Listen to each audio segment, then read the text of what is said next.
ก็เปิดขั้นช่วงรายการเชิญชวนญาติโยมเขาท่านทั้งหลายวันพุธเป็นวันพระวันศีล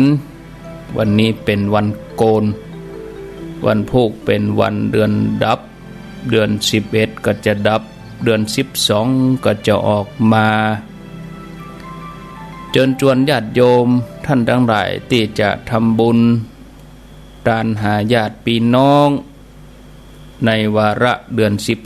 12ก็ทำได้ตลอดทั้งเดือนตั้งแต่เดือน12ออกค่ำก็คือเริ่มต้นตั้งแต่วันที่19สิงหานี้เป็นต้นไป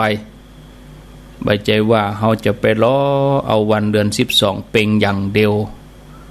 การขันเข้าหาพ่อหาแม่หาบุพการีทำได้ตั้งแต่เดือน12ออกค่ำ1เดือนญาติโยมท่านทั้งหลายเทศกาลเดือน12เอามาฟังกันต่อเรื่องราวที่จะเล่าให้ญาติโยมท่านสาธุชนทั้งหลายได้ฟังเรื่องของหัตถกะอุบาสกเจ้าเมืองอาลาวีผู้ที่มีสังคหะวัตถุธรรมประจำใจเรื่องราวเป็นอย่างไรก็ลองฟังกันไปดังต่อไปนี้ในสมัยหนึ่งพระพุทธเจ้าเปิ่นประทับอยู่ที่เมืองอาลาวีนายหัตถกะ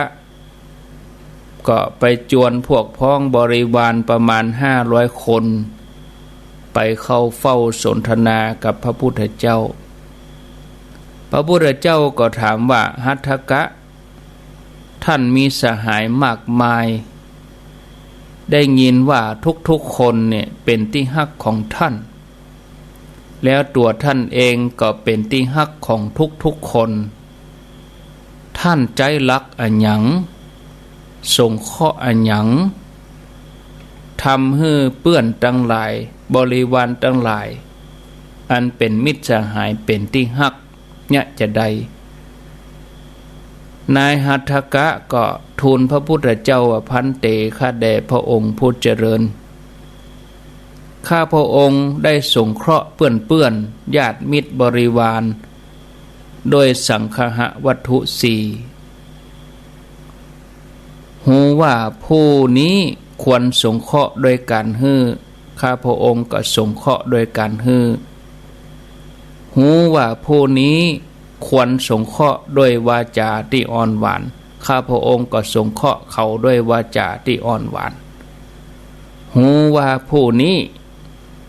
ควรสงเคราะห์ด้วยการประพฤติสิ่งที่เป็นประโยชน์ข้าพระองค์ก็สงเคราะห์เขาด้วยการประพฤติสิ่งที่เป็นประโยชน์หูว่าผู้นี้สงเคราะห์ด้วยการวางตัวเหมาะสมข้าพระองค์ก็จะสงเคราะห์เขาโดยการวางตัวเหมาะสมพระเจ้าข้า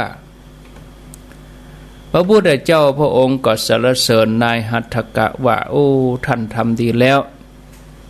สมกับที่เป็นสาวกของเฮาเพราะเมื่อฟังธรรมก็นำพิจารณาไตร่ตรองลงมือปฏิบัติแล้วก็ได้ผลตามสมควรแก่การปฏิบัติพระองค์ก็ตรัสต่อไปถามว่าผู้ที่เป็นใหญ่เป็นที่ยอมรับของคนทั้งหลายในสมัยก่อนล้วนปฏิบัติตามหลักสังคหะวัตถุสี่นี้แม้ในปัจจุบันผู้เป็นใหญ่ทั้งหลายต้องสงเคราะห์ญาติสงเคราะห์คนสงเคราะห์มิตรบริวารด้วยสังฆะวัตถุสี่ณปัจจุบันถึงอนาคตถ้าผู้เป็นใหญ่จะได้เป็นติฮักก็ควรสงเคราะห์ด้วยสังฆะวัตถุสี่นี้จากนั้นพระพุทธเจ้าพระองค์ก็ได้ตรัสกับภิกษุทั้งหลายว่าดูก่อนภิกษุทั้งหลายนายหัตถกะเนี่ยเป็นผู้ที่มีคุณธรรมนักแต่ก็บ่แสดงให้ไผฮู้ว่าเป็นผู้ที่มีธรรมประจำใจสามารถวางตัวได้เสมอต้นเสมอปลายพระองค์ทรงแต่งตั้งให้ตั้นหัตถกะให้เป็นอุบาสกสาวกเลิศ ในด้านสงเคราะห์พวกพ้องลูกน้องบริวารแม้พระองค์เองก็ทำอย่างนั้นเหมือนกันก็คือทรงบำเพ็ญสังฆะวัตถุธรรมได้อย่างยอดเยี่ยมแล้วก็บำเพ็ญไปอย่างสม่ำเสมอจนกระทั่งปารมีเต็มเปี่ยมก็เนี่ยฮื้อสาวกพุทธบริษัททั้งหลายตึงเทวดามารพรหมอรูปพรหมได้รับธรรมะขององค์พระสัมมาสัมพุทธเจ้าพระองค์ได้กล่าวถึงอานิสงส์ที่เกิดจากการปฏิบัติสังฆะวัตถุธรรมว่าเป็นบุญที่เกิดจากการฮื้อทานเป็นประจำจะทำให้เป็นผู้ที่มีฝ่ามือฝ่าเท้าอ่อนนุ่มแล้วก็มีลายมือเป็นตาข่ายดูงดงามน่าชื่นชมบุญที่เกิดจากการใจกำอูกำจามีปิยวาจาจะทำให้มีเสียงดุจดาวมหาพรหมชัดเจนแจ่มใสไพเราะก้องกังวานสามารถเหนี่ยวรั้งใจผู้ฟังให้ดื่มด่ำแล้วหากเมื่อได้ฟังพระธรรมเทศนาใจก็จะน้อมไปสู่กระแสแห่งธรรมได้ง่ายแล้วจะเข้าถึงความบริสุทธิ์ภายในหลังจากได้ฟังธรรมจบไปอานิสงส์ของอัฏฐจริยาแล้วก็สมานัตตะจะทำให้ญาติสนิทมิตรสหายตลอดจนถึงพวกพ้องพี่น้องบริวารรวมจนถึงพญาเจ้าเมืองอมาตย์เศรษฐีมหาเศรษฐีปอกามนตรีประชาชนทุกเหล่าภาษาทุกวรรณะคือการยอมรับนับถือถึงมดจะมาเป็นเปื้อนเป็นฝูงที่ดีต่อกันเป็นกัลยาณมิตรบอกว่าจะไปที่ไหนก็ย่อมได้รับการปฏิสันถานทักทายปราศัยอูจาอย่างดีท่านผู้ฟังญาติโยมฉะนั้นไผปรารถนาที่จะได้อานิสงส์อย่างนี้คือประกอบเหตุโดยสังฆะวัตถุสี่มันฮื้อมันตาลอูม่วนจาหวานบำเพ็ญตนให้เป็นประโยชน์แล้วเสมอต้นเสมอปลายรวมไปจนถึงการเจริญจิตภาวนากู้กันไปโดยถ้าบ่ทำเจริญจิตภาวนากำลังก็จะอ่อนกำลังแห่งสังฆะวัตถุนี่จะอ่อนแต่ถ้าเราปฏิบัติธรรมกู้กันไปเกิดมานะก็จะเกิดกำลังใจเกิดอานิสงส์ขึ้นมาทำสิ่งที่หยาบให้เป็นสิ่งที่ละเอียดได้ง่ายยิ่งถ้าเราหมั่นไหว้พระสวดมนต์หมั่นเดินจงกรมหมั่นสมาธิภาวนาหมั่นฝึกจิตฝึกใจก็จะทำให้คุณธรรมต่างๆเกิดขึ้นมากมายนอกจากสังฆะวัตถุนี้เพราะเมื่อใจเราละเอียดใจเราสะอาดใจเราสว่างใจเราสงบคุณธรรมหมู่นี้ก็จะได้รับการพัฒนาให้สูงขึ้นไปยิ่งขึ้นไปจนกระทั่งนำไปสู่จุดหมายปลายทางของชีวิตคือการได้ขจัดกิเลสอาสวะให้หลุดออกจากใจแล้วก็ได้เข้าถึงพระนิพพานอันเป็นเป้าหมายสูงสุดในพระพุทธศาสนาอันนี้ก็ฝากศรัทธาญาติโยมท่านสาธุชนทุกคนทุกท่านการที่เฮาทำใจให้หยุดนิ่งเป็นสิ่งสำคัญสำหรับชีวิตของหมู่เฮาผู้คนชีวิตของคนที่ทำใจหยุดนิ่งใจสงบเป็นชีวิตที่มีพลังมีความบริสุทธิ์มีอานุภาพในการที่จะทำความดีเอาชนะความชั่วขจัดความบดีความบริสุทธิ์ทั้งหลายให้ออกจากใจเฮาไปให้มันหลุดหล่อนออกไปมุ่งตรงไปสู่ปลายทางของชีวิตคือการทำใจหยุดนิ่งเฮาเกิดมาจากนี้เฮาจะต้องมาฝึกจิตฝึกใจให้หยุดนิ่งแม้มีอุปสรรคปัญหาอันใดประเดประดังเข้ามา ถ้าใจเฮาหยุดนิ่งแล้วความสมบูรณ์ก็จะเกิดขึ้นเฮาจะได้ชื่อว่าเป็นผู้ที่ชนะแล้วนั่นคือชนะต่อกิเลสทั้งหลายชนะต่อใจตัวเองกิจต่างๆที่เฮาทำอยู่นี้เป็นสิ่งจำเป็นสำหรับชีวิตประจำวันเหมือนเดียวกันกับที่เฮาหายใจเข้าออกหายใจเข้าออกเพื่อสืบต่อชีวิตเฮายืนยาวยืดออกไปกิจอันใดที่เกี่ยวข้องกับตัวเก่าเฮาบ่ว่าตัวเฮาครอบครัวเฮาพี่น้องเฮาสังคมเฮาการงานหน้าที่โยงเกี่ยวข้องกับสัตว์คนสิ่งของนักมากมายกิจทั้งหลายหมู่นี้ก็เป็นกิจทั้งโลกบ่ได้เป็นกิจเพื่อแสวงหาความหลุดพ้นถ้ากิจที่จะแสวงหาความหลุดพ้นให้ไปถึงที่สุดแห่งธรรมก็คือเฮาจะต้องปฏิบัติเฮาจะต้องฝึกที่ใจเฮานี่อันใดมันเกิดขึ้นเฮาก็พอใจเฮานี่อันนี้มันเกิดขึ้นมาแล้วบ่ความบ่ม่วนใจความบ่สบายใจมันเกิดขึ้นมาแล้วบ่เอามาแล้วบ่ครูมาแล้วบ่แบบก็ดีหนังสือก็ดีที่เฮาอ่านตลอดเฮาจะได้ใจตอนนี้แหละดีกว่าเฮาไปนั่งสมมุติขึ้นมามันเกิดขึ้นมาแล้วมันตุกมาแล้วมันเกิดขึ้นแล้วเนี่ยญาติโยมท่านทั้งหลายพื้นฐานของคนเฮาทั้งหลายทั้งหมดเนี่ยมันก็มีความทุกข์เหมือนกันหมดทุกคนอะจะทุกข์นักทุกข์น้อยคนทุกข์หรือเฮาก็มีมันก็ทุกข์ตั้งแต่เกิดจนถึงตายอะศรัทธาญาติโยมอู้ที่สุดมันจะต้องปะความทุกข์เสมอเหมือนกันหมดอะส่วนใหญ่ก็บ่เคยพบกับความสุขที่แท้เจอสภาพความทุกข์ที่ลดลงเพียงข้างคราวเพียงชั่วคราวอยู่ในสภาพที่พอจะทนได้อดได้แต่เฮาหลงเข้าใจว่าอันนั้นคือความสุขที่จริงความทุกข์มันลดลงมันไม่ได้หายมันย้ายที่มันเปลี่ยนแปลงนะมันเป็นความทุกข์ที่ลดลงไปเพราะเฮาไปใช้อุปกรณ์มาเสริมมัวเมาหลงเพลิดเพลินกับสิ่งที่มันเป็นสาระแก่นสารเพื่อให้เฮาลืมทุกข์ไปต่ออัน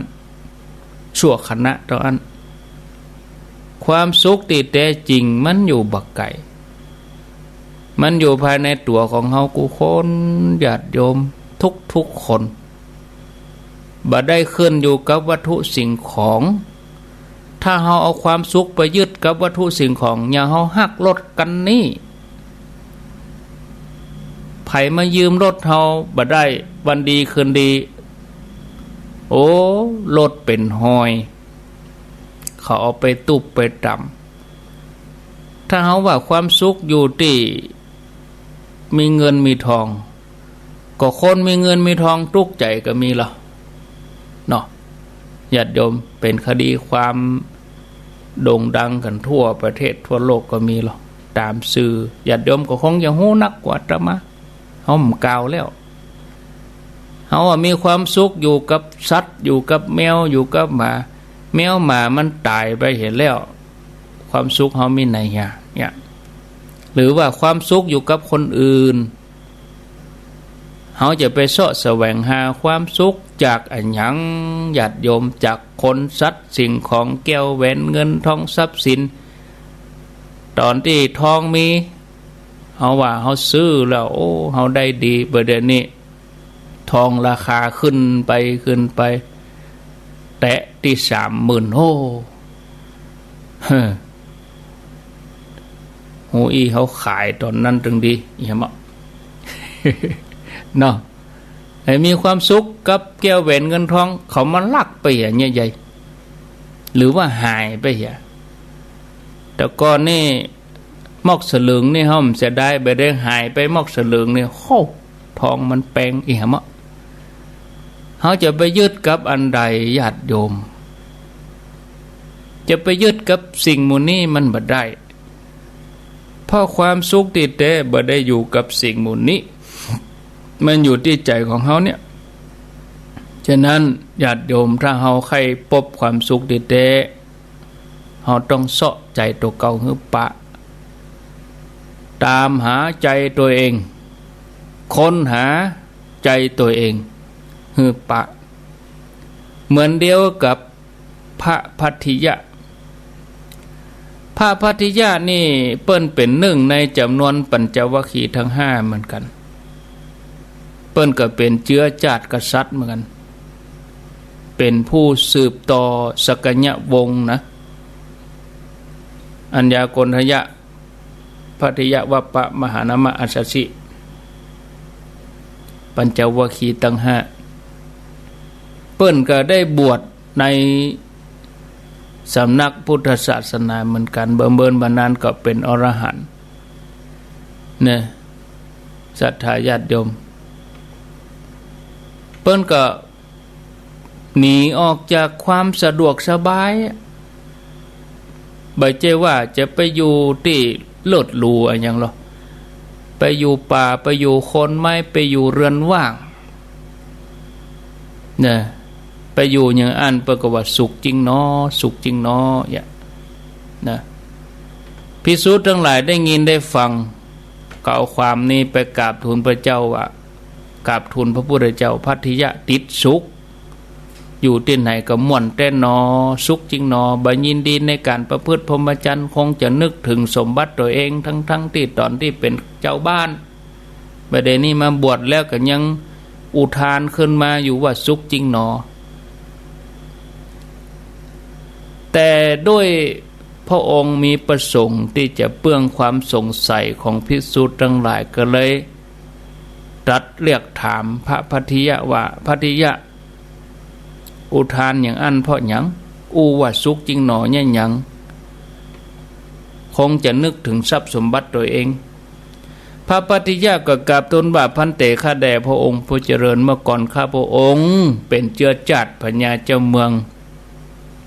มีพนักงานป้องกันอารักขาถึงภายในภายนอกทั่วอาณาบริเวณมีหน่วยอารักขาจันนอกจันใน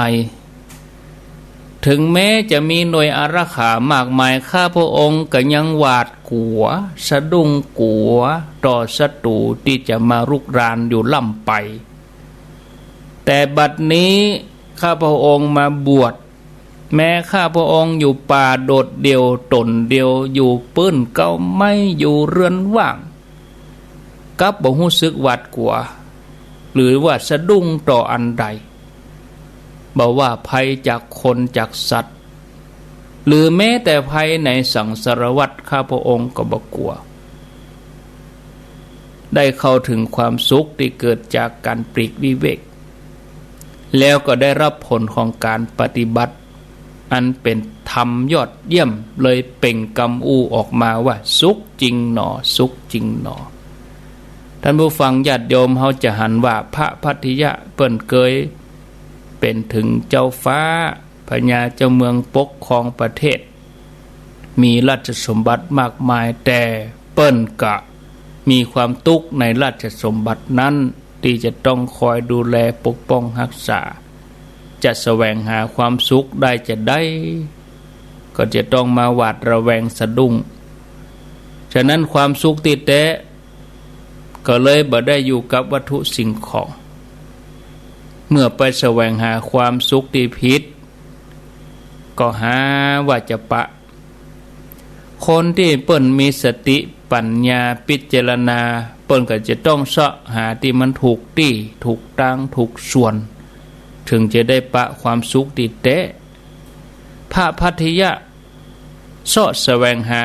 ถูกที่ถูกส่วนได้ปะพุทธเจ้าได้ฟังธรรมพุทธเจ้าปฏิบัติเปิ้นก็เลยอยู่ว่าสุขจริงหนอสุขจริงหนอคำว่าแสวงหาถูกที่ญาติโยมทั้งหลายถูกที่คือต้องเอาใจมาตั้งถูกที่เขาจะตั้งไว้ถูกที่ไหนตั้งที่ไหนเอาใจเขาตั้งที่ไหนตั้งบ่ถูกที่มันก็เดือดมันก็ยุ่งถ้าตั้งบ่ถูกที่นะ ถ้าตั้งถูกที่มันก็เป็นแหล่งกำเนิดความสุขก็อยู่ที่เฮาเนี่ยญาติโยมพิจารณาเฮาว่าเอาใจไปตั้งติ่นไหนถ้าเฮาใจไปตั้งกับความวุ่นวายก็วุ่นวายเฮาเอาใจมาตั้งเอามาตั้งสติก็ว่าเอาไปตั้งกับอันหยังญาติโยมเขาถึงวันนี้เฮาเอาใจไปตั้งกับหนังกับละครไปตั้งกับข่าวเฮาไม่ได้มาตั้งสติเฮาแปลงที่ตั้งของใจบ่ถูกอันนี้แสดงว่าตั้งบ่ถูกที่เอาวันศีลเนี่ยก็ไม่เป็นที่ตั้งของใจเพิ่นก็ตึงย้ำเนาะเฮาก็ตึงพอปฏิทินว่าวันพุธวันศีลเอาใจมาตั้งที่นี้ใจมาตั้งตรงนี้ด้วยการตั้งอกตั้งใจนุ่งขาวห่มขาวตลอดวันพระตั้งใจเอาญาติโยมเมื่อเฮาตั้งใจถูกที่มันก็ถูกส่วนอย่าเฮาปรุงอาหารน่ะมันถูกส่วนมันก็กลมกล่อมพอดีรสก็ดีพอดีเปลี่ยนใจเฮาที่หยาบมาเป็นละเอียดความสุขก็หลั่งไหลเข้ามาเป็นความสุขที่จะทำให้เฮายอมรับว่าอันนี้กามันต่างกับความสุขแบบโลกอันนี้กามันเป็นอารมณ์ติดแตกต่างที่เฮาเคยปะมาก่อนที่เฮาเคยพบมาก่อนเนี่ยแล้วอันเนี้ยตัวเนี้ยเปิ้นก็จะเพิ่มพูนทวีคูณขึ้นไปเดินตามแนวทางของครูบาอาจารย์อริยะเจ้าทั้งหลายนะศรัทธาญาติโยมเอาไว้ตรีกันเนาะวันพวกเฮาก็มาต่อแต่วันพวกวันการนี่อยู่ด้วยกันเพียงแค่ครึ่งชั่วโมงไปก็ม่วนไปเวลาบัดเดี๋ยวนี้4:45 นาทีลุกกันละกานี่หลับลุกเจ้ากินผักดังปลายหลับลุกขวายกินผักดังเก้าลุกเจ้าได้หลายลุกขวายได้น้อยหลับลุกเจ้าเป็นเจ้าดังหลายหลับลุกขวายเป็นหนี้เป็นค่าศรัทธาญาติโยมลูกเจ้าตื่นตัวเจ้าบัวกับอาหันอย่างนาพังพร้อมลูกควายบ่ตันหนทางกีดก้อมก้าตัวบ่ต้อมปูนอาย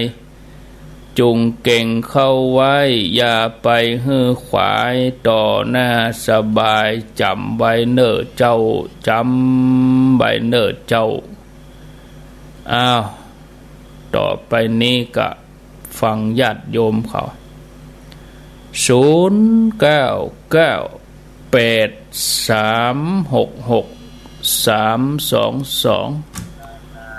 เจริญปนไว้สาเจ้าทางพระพุทธเจ้าอันนี้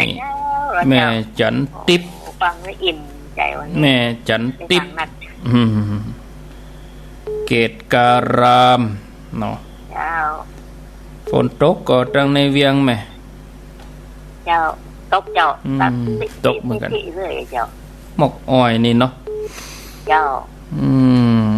มันก็เย็นนะไม่ได้เปิดพัดลมเจ้าก็เย็นดียินดีเนอแม่จันทิพย์สาธุเจริญปน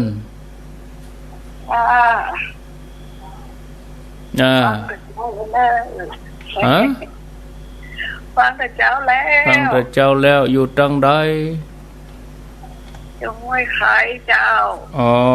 ห้วยไข่เมืองฝางเนาะเจ้าดีกาชัดเจนดีม่วนอกม่วนใจภูมิใจม่วนก็ฟังไปถึงวันเนอแม่เนอฟังถึงวัน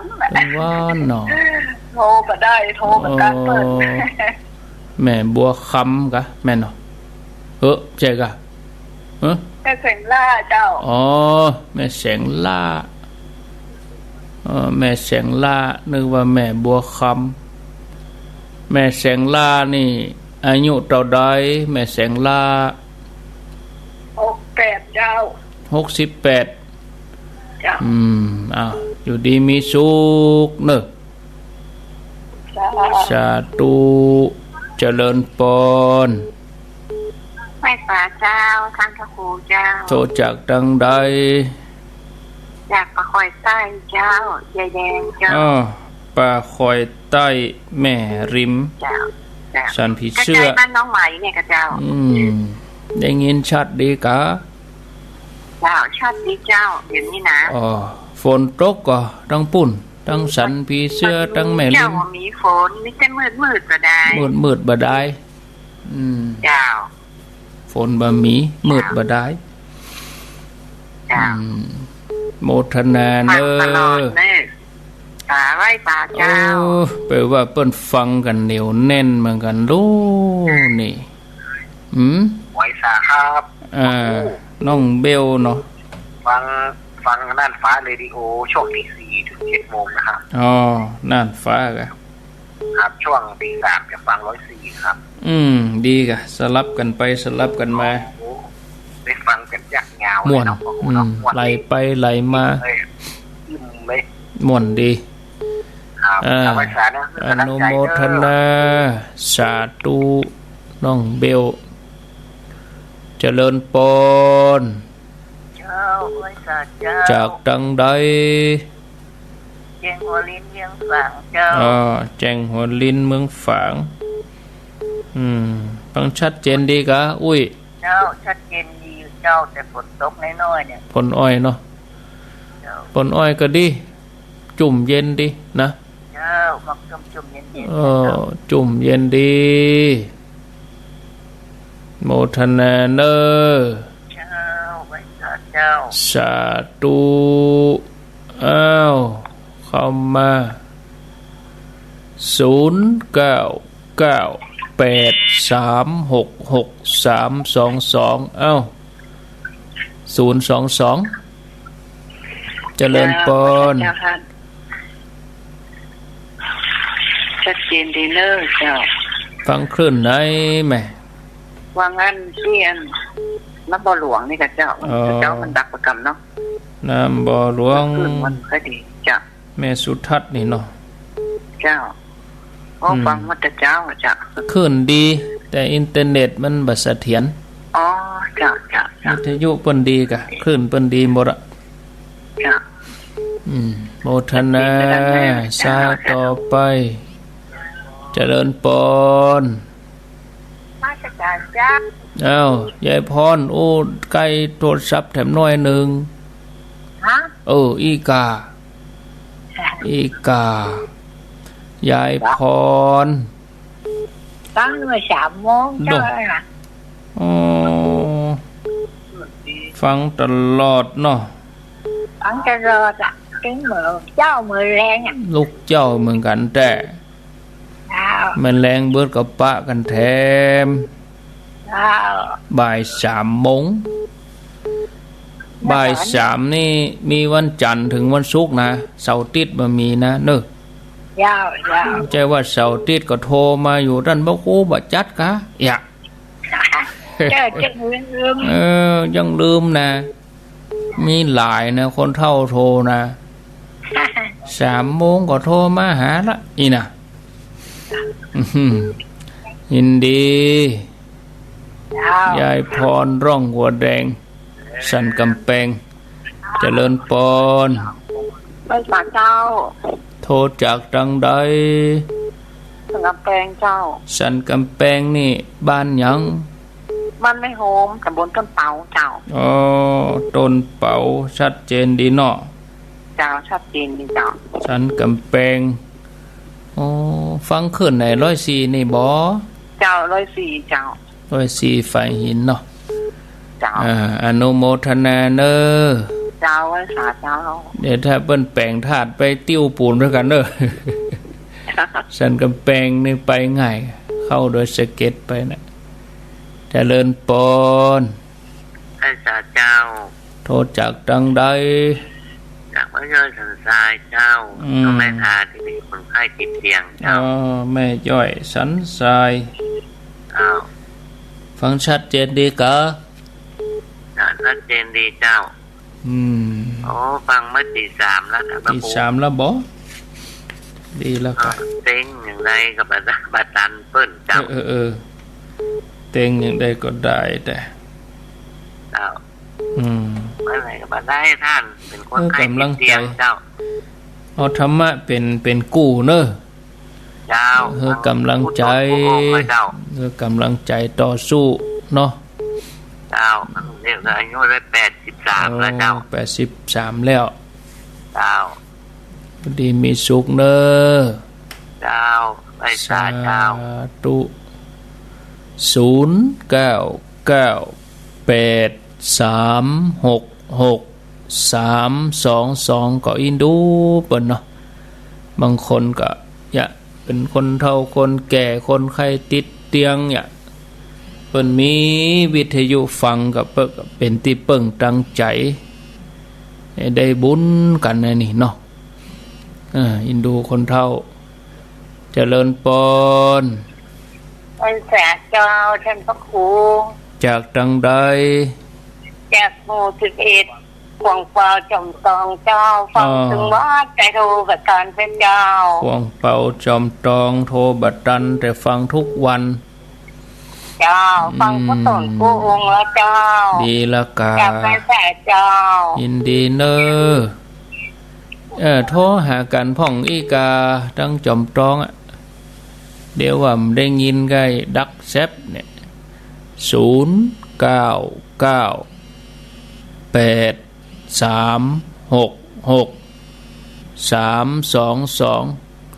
เจริญปอนไปซะเจ้าโทษจากดังใดโทษจากห้วยโมงบันที่ห้วยโมงบันที่แม่สุภลักษณ์แม่อำพรห้วยโมงแม่อำพรฟังตำรวจสูตรได้อย่างน่ะสูตรอย่างนั้นน่ะปี2วันรับขาฟังวันรับนอนรับอีกมันนอนรับฟังขาฟังเป็นยังฟังเรื่องจังหวะดีจับพอดีเนาะเจ้าจับพอดีกับการโทรกำลังติดประเดี๋ยวนี่นานติดเหรออ๋อดีแล้วกะแล้วโอ้ติดตามกันไปตลอดเนอะติดตามตลอดเลยไปอันอย่างไปอันธรรมะฉันจรนั่นแต่ก็อันคนเฒ่าบ้านต่างบ้านเขาเพ็กว่ะเขาเพ็กว่ะเนี่ยโทรอยู่หั่นน่ะโทรอยู่หั่นน่ะอีเนาะยาตัวเนี้ยบ่โทรอยู่หั่นน่ะไปเป็นหยังโมนน่ะตัวแทนน่ะก็น่าจะโมนน่ะเขากูช่วยอย่ามาโทรนี่เจ้าโทรอ่ะโทรประจางเป็นหยังโทรมาตึ้มบ่าหยังฟังพระครูเลยโอ้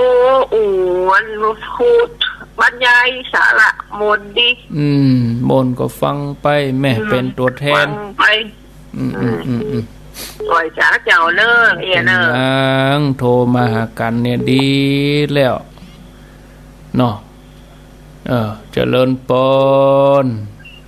เจ้าไว้สาเจ้าท่านพระครูแม่ไข่เกี้ยวกะเจ้างานมาแล้วได้ยินทีเนาะเจ้าชัดเจนดีเจ้าชัดเจนดีลูกมากี่โมงวันนี้ตื่นสายไปน้อยตอนเจ้าได้ยินลูกขวายไปหน่อยไม่เป็นไรลูกขวายน้อยไม่เป็นยังได้ยินดีเนาะได้ยินอยู่คนพวกก้อยว่ากันอนุโมทนาเนอเจ้าไว้สาเจ้ายายไข่แก้วยายไข่แก้วเดี๋ยวกันเนอะเอามาเจริญปอนไว้สาเจ้าโท รจากทางใดศพเตี้ยเจ้าอ๋อศพเตี้ยได้ยินทีก็แม่บุญปันเจ้าได้ยินทีจ้ะดีแล้วก็ติดตามตลอดเนาะจ้ะยินดีเนอะเจ้าสาธุสาธุคงจะเอาตึกของแม่บุญปันนี่เนาะลาศรัทธาก่อนเนอะลากันไปก่อนศรัทธาเฮ้ยหมดเวลาแล้วท่านผู้ฟังกดวางก่อนเนาะปิดโทรศัพท์ก่อนเนาะก็จะง่อมหากันไปแหมเจ้าแต่ในเครือข่ายขึ้นสีขาวก็เดินไปต่อกันแหมชั่วโมง5 ถึง 6 โมงเนาะนะพอสถานการณ์ก่อนสำหรับช่วงนี้ลาศรัทธาไว้ตัวอีก่อนเนอะสัพปิติโยวิวัตชันตุสัพพะโลโกวินัสสันตุมาเตภวัตวันตรายโยสุขีธิคายุโกภวะอภิวาทนาสีลิสนิจังวุธาปจายโนจัตตาโลธรรมาวะทันติอายุวันโนสุขังปะลัง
ทุกท่านอย่ามัวหลับไหล